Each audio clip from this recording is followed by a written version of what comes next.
We have a problem with our ignition switch. It is not kicking on. Cluster.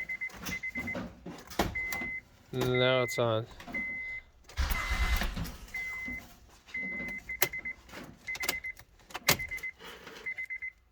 See? There it goes. So we're going to replace it. Take off the 2 Phillips on the bottom. Okay, take the plastic part off. Take the 1 screw out of the ignition switch. 1 more screw on the bottom. Look at the new one. Right there. Okay, pull the old one out and match it up with the new one. There we go. Don't forget to put the wire clip back in. Bolt it up and you are done. Let's put back together, test it out. There it goes.